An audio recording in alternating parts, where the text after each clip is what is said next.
Nous disons shalom dans le nom de Jésus et nous disons béni journée dominicale. Je suis dans la joie de te retrouver, de te compter parmi les vivants et je suis dans la joie de te voir en très bonne santé. Voilà pourquoi je dis que le Seigneur soit avec toi et que tu sois davantage béni. Alléluia. Nous voulons ce matin continuer dans la série des enseignements que nous avons commencé. Mais avant cela, je tiens à rendre sincèrement grâce à Dieu pour la vie qu'il m'a accordée parce qu'aujourd'hui, je célèbre mon anniversaire et le Seigneur a voulu que je sois encore compté parmi les vivants que vous êtes. Voilà pourquoi nous lui rendons grâce parce que c'est une faveur que je n'ai pas mérité d'être là ce matin, mais il a voulu que je sois celui que je serai et que je sois aussi parmi des lance-voix qu'il utiliserait dans cette génération afin de faire parvenir son message au travers de son peuple qu'il a préparé. Voilà pourquoi je lui rends grâce, parce que je suis en bonne santé et je suis très bien. Et une année de plus que le Seigneur a accordé dans mon existence, je dis merci au Seigneur. Amen. Que mon Dieu vous bénisse. Nous continuons dans la série des enseignements que nous avons commencé et cette série parle sur le temps des rafraîchissements. Et le dimanche passé, nous avons essayé d'aborder un thème très bien qui parlait sur le rafraîchissement de la grâce. Pour ceux-là qui ont manqué et ceux-là qui n'ont pas encore auditionné ou écouté ces puissants messages que le Seigneur a libérés et qui nous arrosent jusqu'à maintenant, veuillez vous rabattre sur nos chaînes de diffusion que nous utilisons régulièrement. Nous sommes sur YouTube. Au travers des chaînes Chandelier d'Or TV, là vous allez avoir cet enseignement dans sa globalité et vous serez édifiés au nom de Jésus. Ce matin, nous voulons poursuivre et avant de poursuivre, je vais nous inviter à lire quelques passages qui vont nous permettre de continuer dans cette série des enseignements.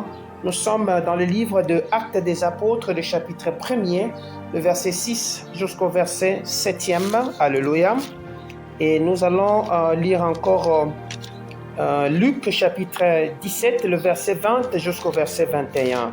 Mais avant cela, commençons avec Actes des Apôtres, le chapitre 1er, le verset 6 au verset 7. La parole du Seigneur me dit ceci. Alors les apôtres réunis lui demandèrent, Seigneur, est-ce en ces temps que tu rétabliras le royaume d'Israël? Il leur répondit, ce n'est pas à vous de connaître les temps ou le moment que le Père a fixé de sa propre autorité. 8. Mais vous recevrez une puissance, le Saint-Esprit survenant sur vous, vous serez mes témoins à Jérusalem, dans toute la Judée dans la Samarie et jusqu'aux extrémités de la terre. Alléluia. Lisons encore Luc chapitre 17e, le verset 20 jusqu'au verset 21. Voici ce que la loi me dit dans le nom de Jésus-Christ. La parole du Seigneur me dit ceci au nom de Jésus. Au verset 20e, la Bible dit, les pharisiens demandèrent à Jésus, quand viendrait le royaume de Dieu? Il a répondu, le royaume de Dieu ne vient pas de manière à frapper les regards. On ne dira point, il est ici ou il est là, car voici le royaume de Dieu est au milieu de vous. Amen. Que mon Dieu vous bénisse.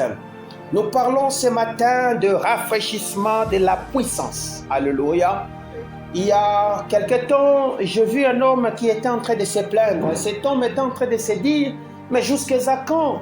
Il était en train de se plaindre parce que il est de cette catégorie de personnes issues d'une lignée royale. Et de cette lignée royale, il était en train de dire, mes ancêtres se sont battus pour cette nation, ils ont versé de leur sang, ils ont fait ceci, mais qu'est-ce qui ne va pas avec moi? Quand viendra le temps où ces gouvernements, où ces peuples qui sont en train de diriger aujourd'hui se souviendraient du travail que mes aïeux ont fait pour ces pays ou des bien-être que mes parents ont fait pour ces pays. Il était vraiment en train de se plaindre. Et il était en train vraiment de murmurer dans son cœur parce qu'il voyait le temps passer, il voyait les choses courir, il sentait comme si la chose n'arrivait pas et qu'il était en train de traverser des moments très difficiles. Bien-aimés, vous devez savoir que le bonheur n'est pas une destination temporelle à atteindre, mais une réalité à manifester.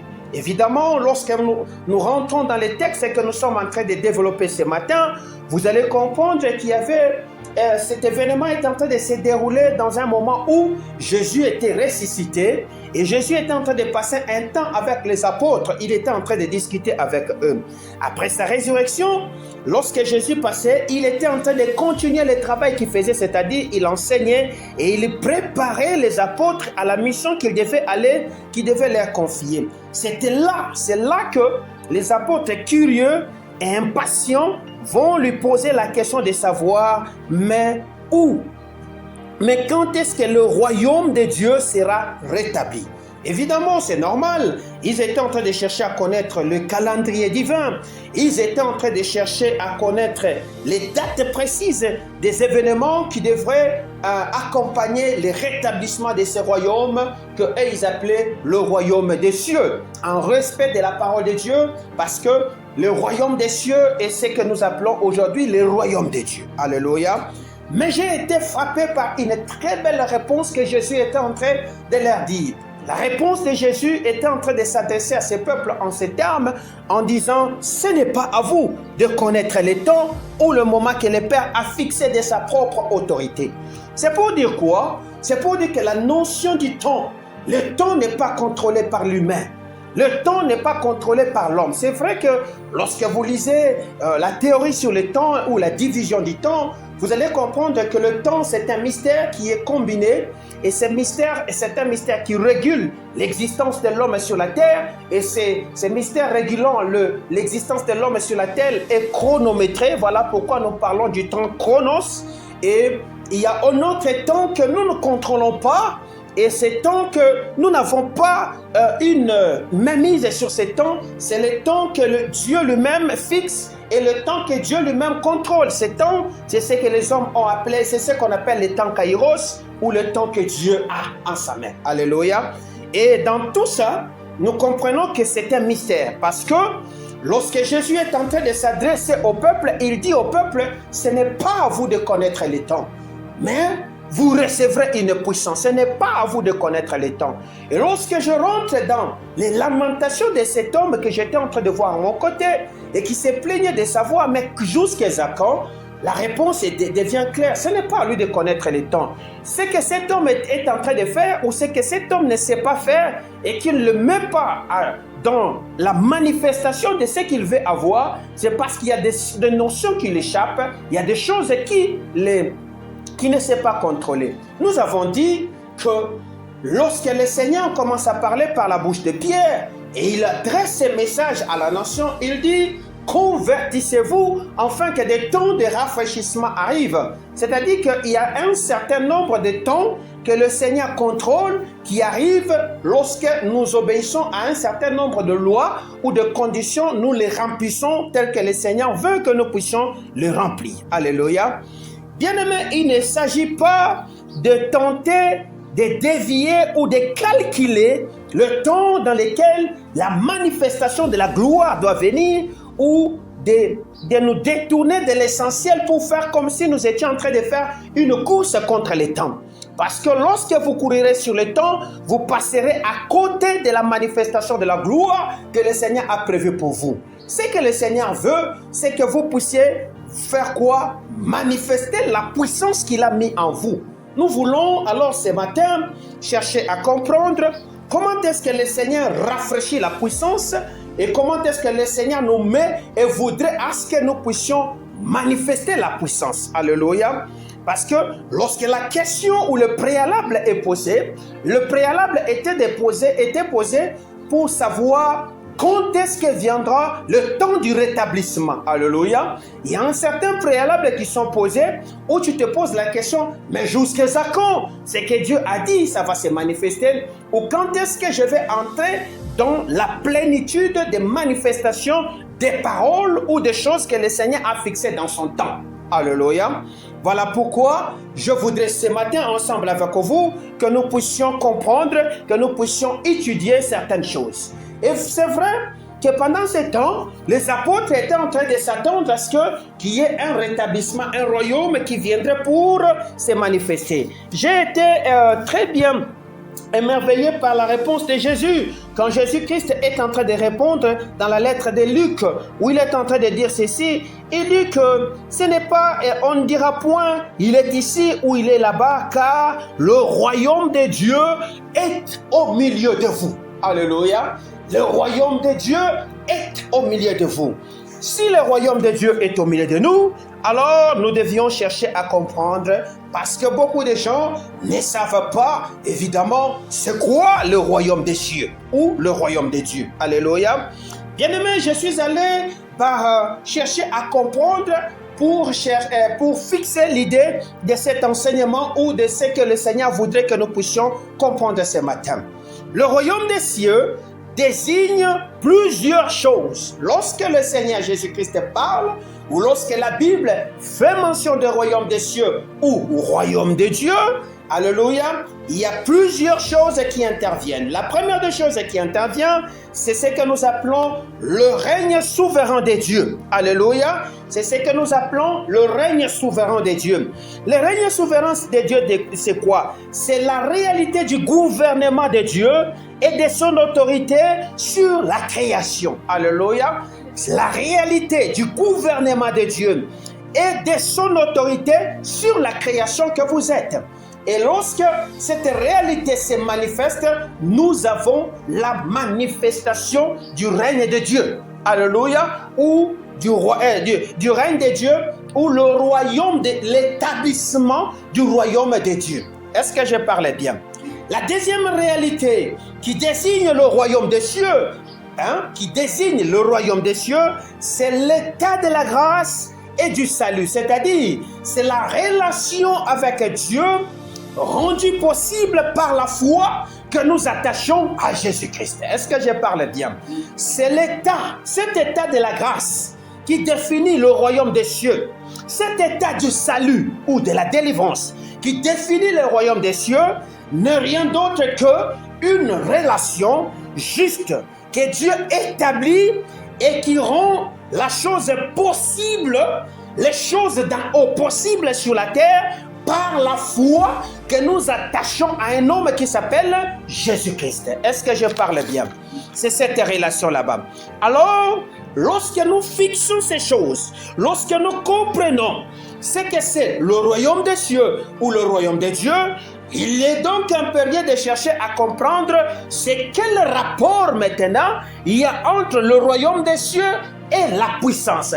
Parce que la question qui était posée à Jésus, c'était de savoir à quand le rétablissement du royaume des cieux. Alléluia. Le Seigneur répond en disant, ce n'est pas à vous de connaître les temps. Alléluia. Ce n'est pas à vous de chercher à faire la course derrière les temps. Ce n'est pas à vous de courir derrière les dates. Alléluia. Parce que c'est ici que beaucoup d'enfants de Dieu sont piégés. C'est ici que beaucoup d'enfants de Dieu sont tenus, sont pris en étau. Alléluia. Et c'est comme ça que nous avons cette destruction des paroles, des choses qui devaient nous mettre dans la voie de Dieu. Il y a une forme de destruction parce que vous verrez qu'il y a des enfants de Dieu qui sont en train de faire la course derrière le prophète, la course de certaines élites de Dieu pour chercher à connaître le temps. Ça sera comment? Qu'est-ce qu'on a dit? Quel est le temps? Alléluia. Dieu dit, ce n'est pas à vous de connaître le temps. Alléluia. Parce que le temps, c'est un mystère. Et dans le temps, quand je suis en train d'étudier maintenant le temps, pour chercher à comprendre, avant que nous puissions entrer dans la relation ou dans le rapport entre le royaume des cieux et la puissance, je suis allé pour chercher à comprendre le temps. Le temps n'est pas contrôlé par l'humain, mais l'homme est sous le temps. Le temps est contrôlé par Dieu. Et Dieu seul est le maître des temps. Et c'est comme ça qu'il définit les temps de la manifestation de sa gloire ou de sa puissance ou de sa force selon sa volonté. Et nous ne devions pas chercher à contrôler le temps. Parce que le travail que nous ferons, c'était un travail vain. Alléluia. Nous devions donc chercher à contrôler un élément important qui manifeste ou qui accomplit le temps.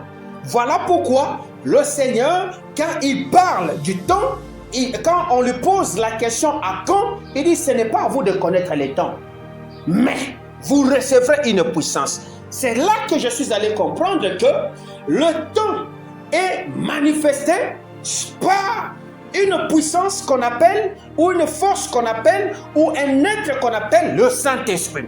Le Saint-Esprit a le temps avec lui. Et le Saint-Esprit se déploie dans la puissance.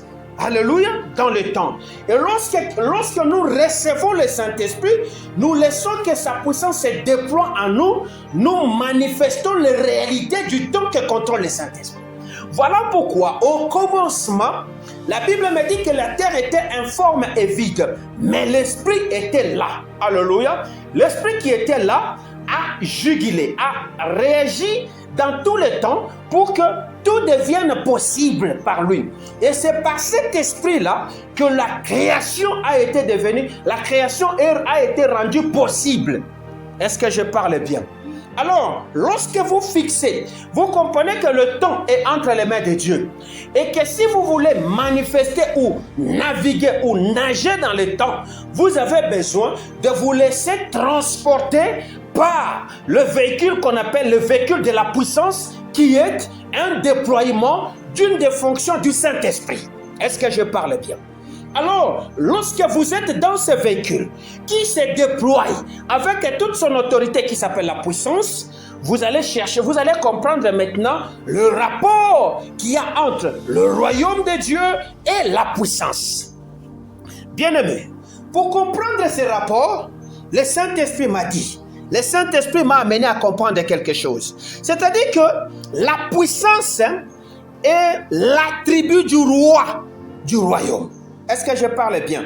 C'est-à-dire que la puissance est l'un des attributs du roi. Celui qui est dans le royaume est régi ou jouit de son royaume à cause d'un élément, ou il y a plusieurs éléments, mais l'un des éléments le plus fédérateur, le plus puissant et le plus marquant, c'est l'élément de la puissance. Alléluia. Pourquoi? Parce que le royaume des cieux, c'est un domaine où Dieu règne. Alléluia. En tant que roi souverain, et par définition, le roi exerce la puissance. Or, c'est la puissance de Dieu qui établit, qui maintient et manifeste son royaume. Voilà pourquoi Jésus, lorsqu'on lui pose la question de savoir à quand la manifestation ou le rétablissement du royaume des cieux, il répond par une réponse qui le mettra à comprendre que vous n'avez pas besoin de chercher à vous poser la question à quand, mais vous devez chercher à recevoir la puissance.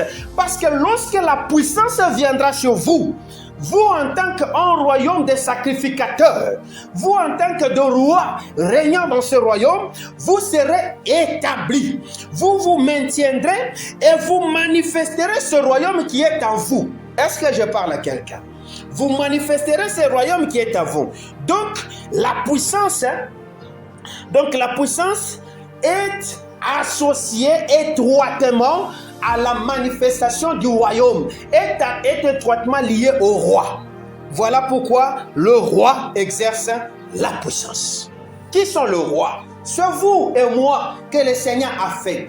Et dans la mission ou le mandat que le Seigneur nous a confié, il attend que nous puissions exercer la puissance. Voilà pourquoi il souhaite que nous soyons puissants. Car l'esprit que nous avons reçu n'est pas un esprit de timidité ou de faiblesse, mais c'est un esprit de quoi? De force et de puissance. Est-ce que je parle bien? Le royaume des cieux, parmi les éléments de rapport entre le royaume des cieux et la puissance, vous verrez que le royaume des cieux est manifesté par la puissance. Donc, si vous voulez manifester le royaume des cieux, comme Jésus qui disait, quand vous prierez, dites que notre Père qui est aux cieux, que ton règne vienne, c'est-à-dire appelez que le royaume des cieux se manifeste sur la terre comme au ciel, vous avez besoin de manifester la puissance. Vous avez besoin de manifester quoi? La puissance. C'est comme ça que Jésus, il fait allusion à la notion de la puissance. Il dit, il fait notion, rappel à la notion de la puissance. Parce que il savait que les réalités d'en haut ou les réalités du royaume des cieux se manifestent ou s'expérimentent que à travers des actes de puissance. Alléluia. Des actes de puissance. Or, ces actes, c'est comme ça que les hommes qui sont puissants, ils peuvent manifester des actes de puissance comme la guérison des malades, la délivrance, le miracle au consort. Et au-delà de tout cela, Dieu devait montrer que la puissance régit son royaume. Voilà pourquoi, devant la mort, le Seigneur a manifesté un acte puissant qui s'appelle la résurrection. Est-ce que je parle à quelqu'un qui est une preuve de la puissance de Dieu sur la mort? Donc, le travail que toi tu cherches, tu n'as pas besoin de chercher à connaître le temps, mais tu as besoin de chercher à manifester la puissance pour que ce travail vienne. Les enfants, tout ce que toi tu cherches, tu as besoin de la puissance. Est-ce que je parle à quelqu'un? Tu as besoin de la puissance. Or, la puissance du Saint-Esprit, c'est le moyen par lequel, le Seigneur nous a donné pour que nous puissions entrer et vivre dans le royaume. Alléluia. C'est là qu'il dit, vous n'avez pas besoin de chercher à connaître le temps, mais vous recevrez une puissance parce qu'il préparait les apôtres à la mission. Et pour qu'ils puissent manifester, accomplir cette mission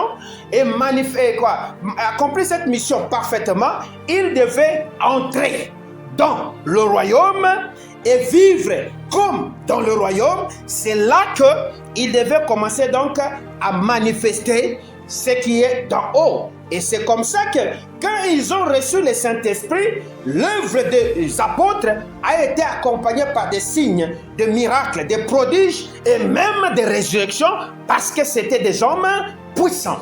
Ton problème, c'est parce que tu es faible. Et ta faiblesse est en train de faire que tu ne sais pas manifester les réalités d'en haut. Parce que le travail est une réalité spirituelle qui doit être tenue dans le royaume. Et puis, quand il vient sur la terre, il se déploie dans l'homme au travers de l'énergie qui lui est communiquée. Est-ce que je parle à quelqu'un? C'est là que la Bible dit, en réalité dans l'homme, c'est l'esprit. Est-ce que je parle à quelqu'un? Donc, entrer dans le royaume, si vous voulez entrer dans le royaume des cieux, vous devez donc chercher à vivre le règne de Dieu. Donc, vous êtes en train de chercher à ramener la vie du règne de Dieu sur la terre. Vous avez donc besoin du Saint-Esprit. Or, quand le Saint-Esprit vient dans un homme qui veut manifester les réalités d'en haut sur la terre, la première des choses que le Saint-Esprit va faire, c'est de te convaincre du péché. C'est là que la Bible dit, il vous convaincra. Il doit te débarrasser de la vieille nature. Parce que cette réalité du royaume des cieux ou du royaume de Dieu, c'est une réalité sainte, c'est une réalité propre. Vous ne pouvez pas y marcher dans la saleté. Quand le Saint-Esprit vient comme une puissance, il te débarrasse de la vieille nature en te convainquant des réalités que tu ne connaissais pas, des réalités qui t'empêchent de manifester les choses d'en haut. Et lorsque tu te débarrasses de ces réalités, qui sont par exemple l'incrédulité, les doutes, le ceci et consort, lorsque ça part, il va maintenant te révéler la vérité. Alléluia. C'est-à-dire la fonctionnalité des paroles d'en haut. Parce que cette réalité d'en haut est contenue dans un ensemble de paroles et ces paroles te seront révélées afin que tu connaisses quels sont les moyens par lesquels tu dois maintenant te mettre à l'œuvre pour que tu puisses atteindre les objectifs de mission que le Seigneur t'a assigné. Est-ce que je parle à quelqu'un? Lorsque le Saint-Esprit te révèle cette vérité, il va maintenant enfin, parce que tu as une vérité. Et la vérité qui nous est révélée, ce n'est que la parole ou un ensemble de paroles. Parce que tu l'as entendu, cette vérité aura comme conséquence de booster ce qu'on appelle la foi. Parce que la foi vient de ce qu'on entend. Et ce qu'on entend vient de la parole de Dieu. Et celui qui parle là, c'est le Saint-Esprit. Il souffle en toi. Et quand il souffle en toi, tu reçois des révélations. Et ces paroles te communiquent maintenant ce qu'on appelle la foi. Et lorsque ces paroles te communiqueront la foi, Tu vas donc faire ce qu'on appelle des actes de puissance qui s'appellent la conversion. C'est là que la Bible nous dit tournez afin que l'iniquité ne cause pas votre ruine. Ou la Bible me dit convertissez-vous afin que les temps de rafraîchissement fassent quoi? Viennent. Est-ce que je parle à quelqu'un? Oui. Première dimension.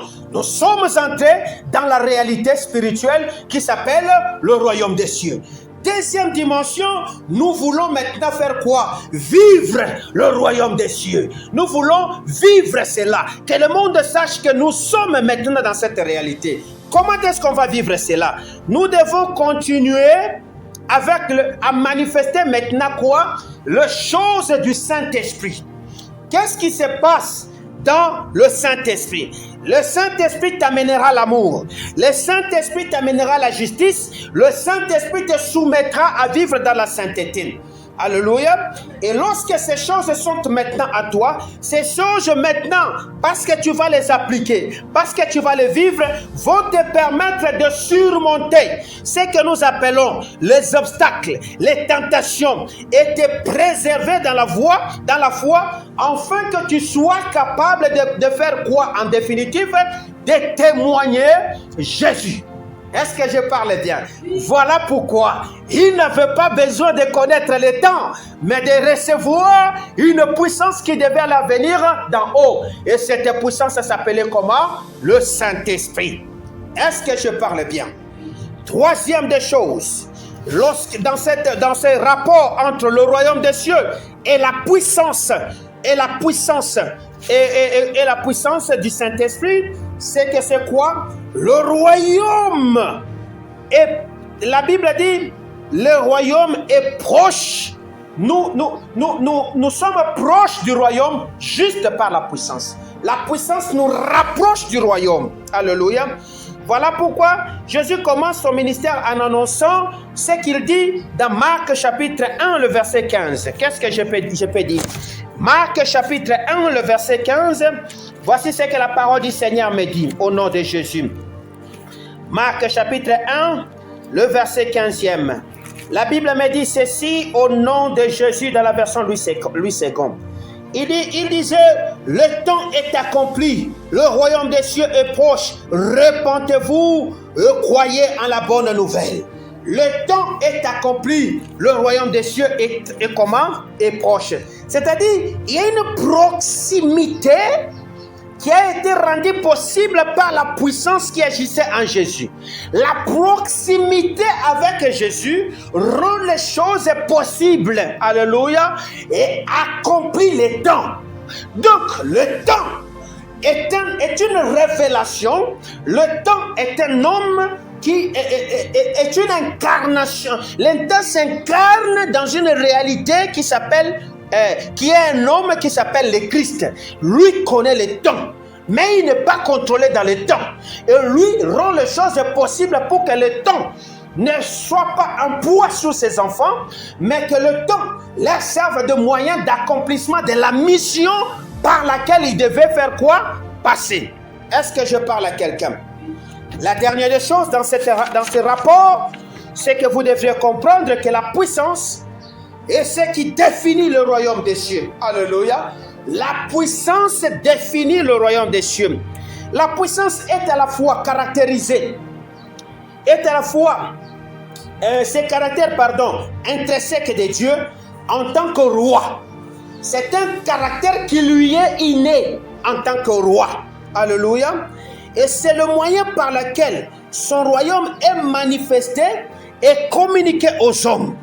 Et la force dont les habitants du royaume ont besoin pour vivre et témoigner. C'est pour dire en conclusion quoi? Que la puissance est un moteur, est un carburant pour le royaume. Alléluia. Donc, vous n'avez pas besoin de chercher à connaître les auxiliaires, mais entrez dans le moteur du royaume. Vous vivrez les choses du royaume sur la terre. Est-ce que je parle à quelqu'un? Est-ce que je parle à quelqu'un?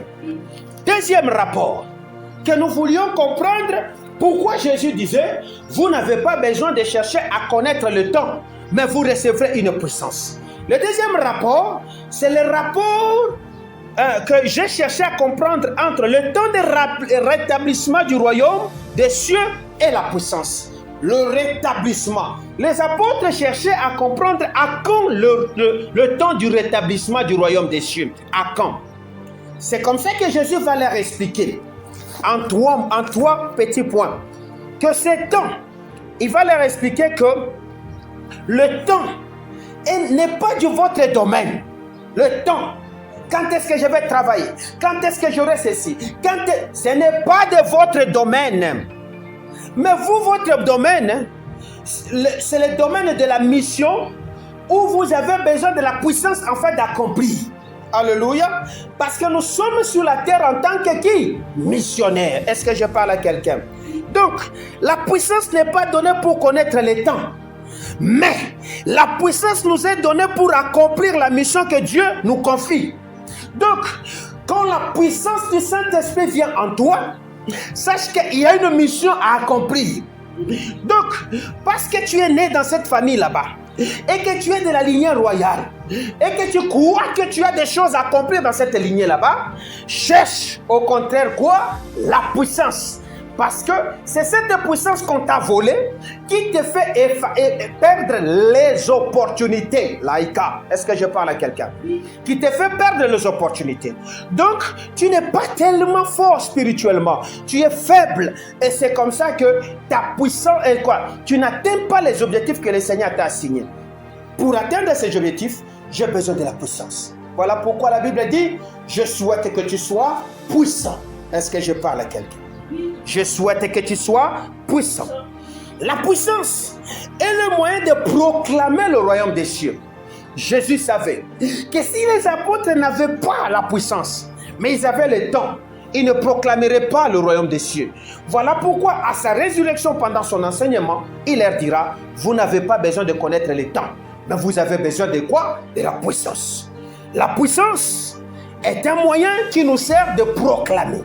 Or, la proclamation, on ne proclame pas parce que le cœur n'est pas plein. La Bible me dit, c'est de l'abondance du cœur que la bouche fait quoi? Parle. Et ces choses que nous voulons proclamer, ce sont des choses que Dieu nous a données. Parce que ce sont des choses que Dieu veut que nous puissions le proclamer afin que la création devienne possible. Pourquoi? Parce que c'est en croyant du cœur et en confessant de la bouche que l'on parvient à quoi? Au salut. Donc, Dieu veut que vous puissiez proclamer son royaume. Quel est le royaume de Dieu, c'est quoi? J'ai dit que le royaume de Dieu, c'est une réalité souveraine de son règne. Alléluia. Qui est un ensemble du gouvernement de Dieu et de son autorité sur la création. Or, cette autorité sur la création, Dieu l'a donnée à un homme. Voilà pourquoi il nous a dit continuez la création et continuez à créer. Nous créons par ce que nous confessons. Qu'est-ce que toi tu confesses? L'homme était en train de confesser. Mais qu'avons-nous fait pour accompagner tous ces gens? Non, confesse que quel que soit le temps, je suis parmi les gens qui doivent régner sur cette terre. Parce que le sang de mes aïeux et mon sang ont rendu un travail pour cette nation. Et je le crois, je le confesse, que je serai un élément important pour le développement de cette nation. Lorsque vous déclarez comme ça, vous êtes en train de rétablir le royaume de Dieu sur la terre que vous avez perdu le contrôle. Alléluia. Voilà pourquoi je dis que la puissance est le moyen de proclamer le royaume des cieux. Alléluia. Parce que le royaume des cieux est un ensemble de réalités souveraines du règne de Dieu qui est son gouvernement. Or, lorsqu'on parle du gouvernement céleste, nous parlons de toute une administration. C'est-à-dire quand l'homme commence à proclamer sur la terre que je travaille, il engage le gouvernement céleste. Les anges se mettent en action, les myriades. Donc, même les hommes qui sont sur la terre travaillent pour toi parce que tu as proclamé. Mais qu'est-ce que toi tu proclames? Tu as donc besoin que ta puissance soit comment? Rafraîchie. Est-ce que je démontre bien?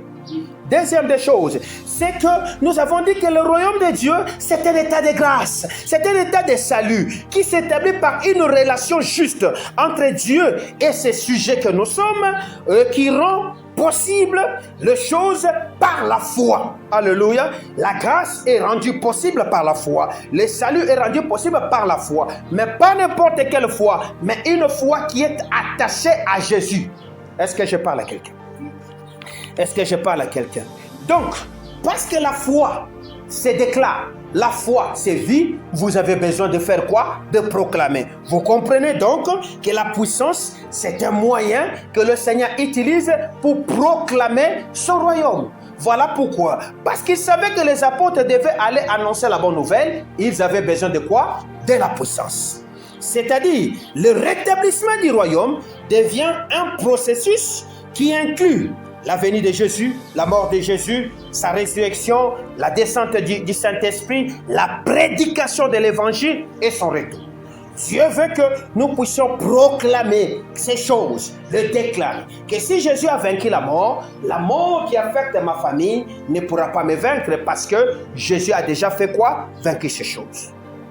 Donc, si la puissance est le moyen de proclamer le royaume des cieux, qui nous permet de rétablir les choses d'en haut sur la terre, il y a donc un deuxième élément dans cette puissance qui est le moyen de proclamer, c'est quoi? La puissance est donnée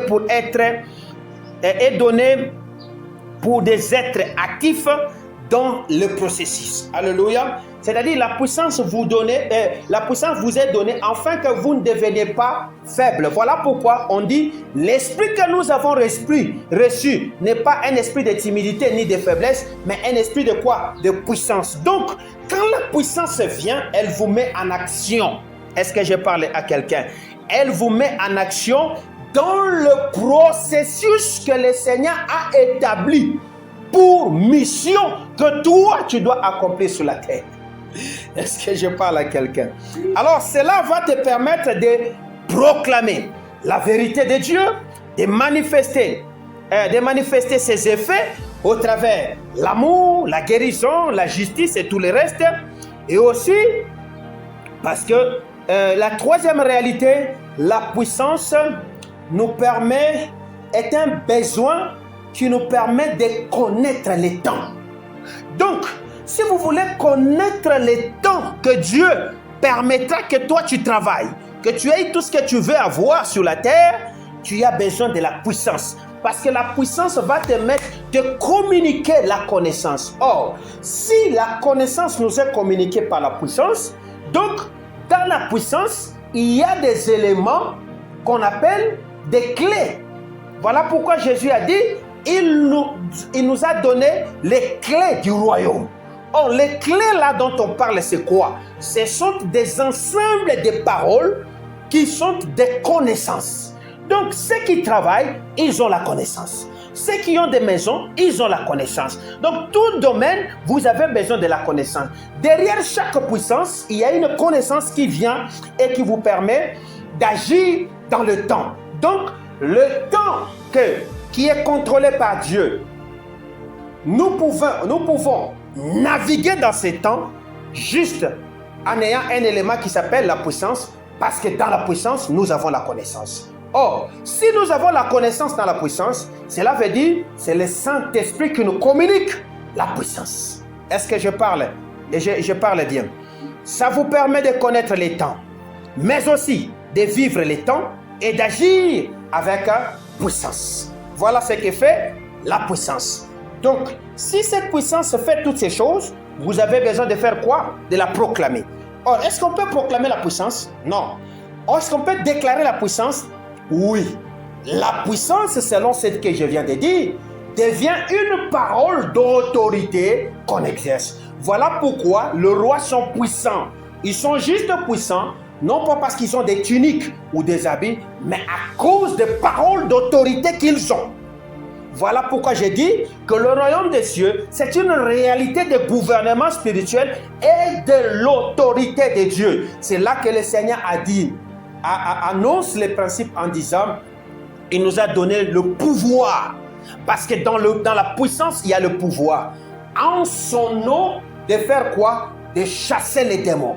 Donc celui qui est puissant exerce l'autorité au nom du royaume et le mandat du royaume est dans un homme qui s'appelle Jésus. Mais Jésus c'est qui?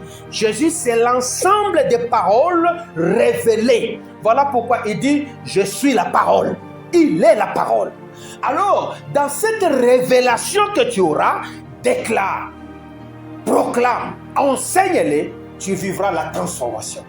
Et tu vas maintenant te fixer dans le temps. Voilà pourquoi la Bible dit, les fils d'Issachar avaient la connaissance du temps.